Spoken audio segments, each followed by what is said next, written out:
வெள்ளிக்கிழமையோடு சேர்ந்து வரக்கூடிய இந்த ஆவணி மாத அமாவாசை அன்னைக்கு முன்னோர்களுக்கு படையல் போடுவதற்கான நேரம் என்ன அப்படிங்கிறத பற்றி இந்த பதிவில் நம்ம தெரிஞ்சுக்கலாம். வணக்கம். நம்ம இறையொளி திருவருள் சார்பாக உங்கள் எல்லாருக்குமே அன்பான வணக்கங்க.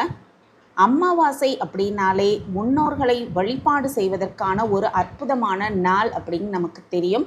அதுவும் ஆவணி மாதத்தில் வரக்கூடிய அமாவாசை ரொம்பவே சிறப்பான அமாவாசை அப்படின்னு சொல்லுவாங்க. ஆவணி மாதத்தில் வரக்கூடிய அவிட்டம், விநாயகர் சதுர்த்தி, ஆவணி அமாவாசை, பௌர்ணமி போன்ற தெய்வீக சிறப்புகள் அப்படின்னு பல விசேஷங்கள் இந்த மாதத்தில் இருந்தாலும் கூட ஆவணி மாதத்தில் வரக்கூடிய அமாவாசை தினத்தில் இறந்து போன நம் முன்னோர்கள் நினைத்து வழிபாடு செய்வது ரொம்ப ரொம்ப சிறப்பு. இப்படி செய்யும் பொழுது நம் வாழ்வில் இருக்கும் கஷ்டங்கள், துன்பங்கள், போராட்டமான சூழ்நிலைகள் எல்லாம் மறைந்து மனதில் நிம்மதியும் வாழ்வில் சந்தோஷமும் பெருகும் அப்படிங்கிறதான் உண்மை. அனைத்து விதமான சுபகாரியங்கள் செய்ய மிகவும் உகந்த மாதமாக இந்த ஆவணி மாதத்தில் வரக்கூடிய அமாவாசை நாள் ரொம்பவே சிறப்பு வாய்ந்ததாக சொல்லப்பட்டிருக்கு. முன்னோர்களுக்கு தர்ப்பணம் கொடுப்பது, முன்னோர்களை நினைத்து வழிபாடு செய்வது, அவர்களுக்கு படையல் வைத்து அவங்களுக்கு பிடித்தமான உணவுகளை செய்து படையல் வைத்து காகத்துக்கு வைத்த பிறகு வீட்டில் இருக்கிற அனைவருமே சாப்பிடுவது ரொம்ப ரொம்ப சிறந்தது.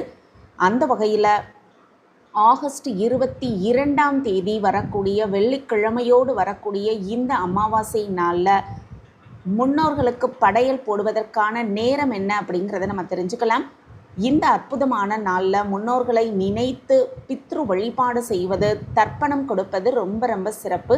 இப்படி கொடுப்பதன் மூலம் பித்ரு சாபம் நீங்கி வாழ்வில் பெரும் மகிழ்ச்சி உண்டாகும் அப்படிங்கிறது ஐதீகம். ஒவ்வொரு அமாவாசை தினமும் முன்னோர்களுக்கு திதி தர்ப்பணம் கொடுக்க உகந்த நாள். இந்த நாளில் முன்னோர்களுக்கு கருப்பு எள் தண்ணீர் விட்டு தர்ப்பணம் கொடுப்பதோடு, கருப்பு எள் அப்படி இல்லைன்னா வெள்ளை எள் கலந்த சாதத்தை காகங்களுக்கு வைப்பதன் மூலம் முன்னோர்களோட ஆசிர்வாதத்தை நம்ம பெற்றுக்கலாம்.